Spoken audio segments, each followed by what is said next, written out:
Votre école a décidé d'investir sur un module qui n'est pas possible dans ces conditions-là de dispenser à 400 personnes.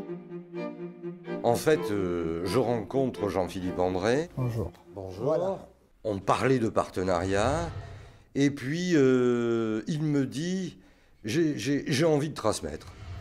Moi, je ne suis pas prof. J'ai jamais été professeur. Je ne suis pas chercheur non plus. C'est-à-dire que je ne suis pas un théoricien du management. Non, non.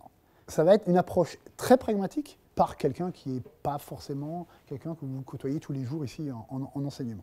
Là, ils ont un opérationnel qui, de manière empirique, essaie de faire la synthèse, en ce qui me concerne provisoire, pour l'instant je préfère, d'expérience ou de vécu après 20-25 ans de vie d'entreprise. Le premier asset de la société, c'est les hommes, et mon deuxième asset, c'est la marque. Donc, je travaille sur le brand.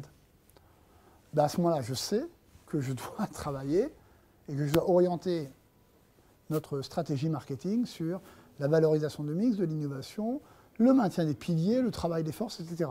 Nous l'avons totalement laissé libre de construire un programme en lui disant, voilà, faites-leur passer ce qui vous semble absolument indispensable de savoir ou de réflexion pour finalement bien entrer dans votre premier contact avec la vie professionnelle.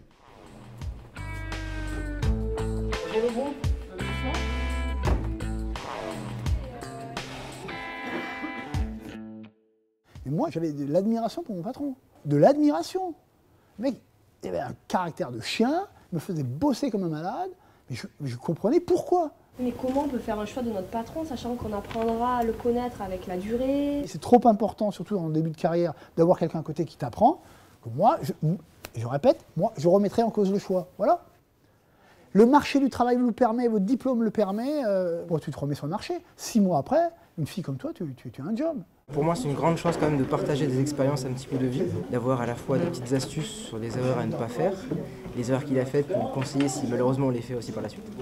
Et également voilà, de faire les bons choix pour ce qui est carrière, pour ce qui est pour pas d'évolution, de changement, et tout ce qui est résolution de problèmes de conflit en tant que manager. Pour moi, ça m'apporte une certaine assurance et ça me conforte en fait sur mon arrivée dans le marché du travail en octobre 2011. En novembre 2011, parce que je me dis que c'est une personne normale qui est passée par les mêmes chemins que nous et qu'aujourd'hui il a atteint un poste à responsabilité, donc c'est accessible. Ils sont bien plus matures que nous au même âge, ils savent plus de choses, ils sont raisonnablement ambitieux et ils savent quand même que le chemin qu'ils vont trouver devant, c'est pas franchement l'autoroute.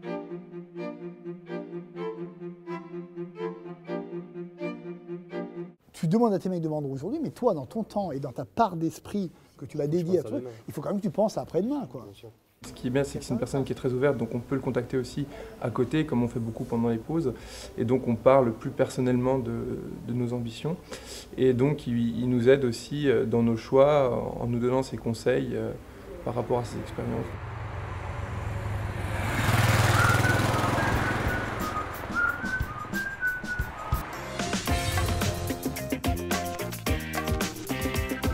On voulait voir vraiment l'univers dans lequel il travaillait. Haribo est quand même une marque très connue qui fait beaucoup marcher l'imaginaire.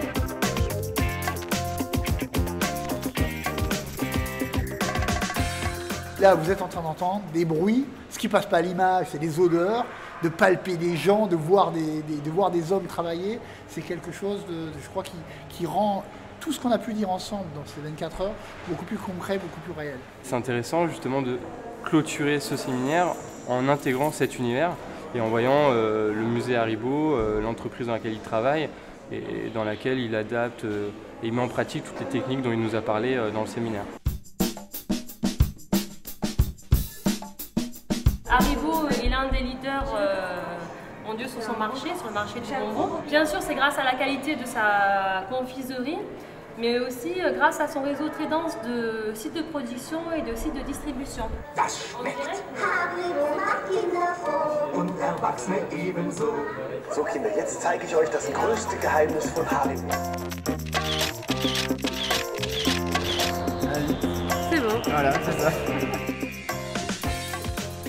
Julie, vous ne seriez pas un peu gourmand? Du tout. Alors, il faut que je partage. Les gens de ma semaine me réclament des Haribo depuis 3 mois. Donc je vais leur ramener des petits sachets.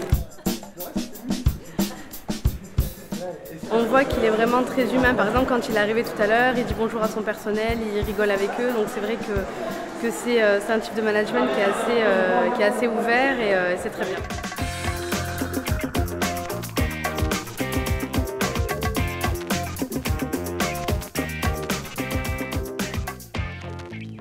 Pour vous, c'est un bon patron? Oui, oui, je dirais de façon très honnête. Oui. Pas pour avoir une augmentation en fin d'année. Voilà. Moi, je me suis régalé pendant 24 heures d'avoir la possibilité d'avoir un échantillon non représentatif, mais échantillon quand même, de 26 jeunes de 24-25 ans, plutôt bien formés dans la tête. Le premier mot qui me vient à l'esprit, c'est « ils sont cibles ».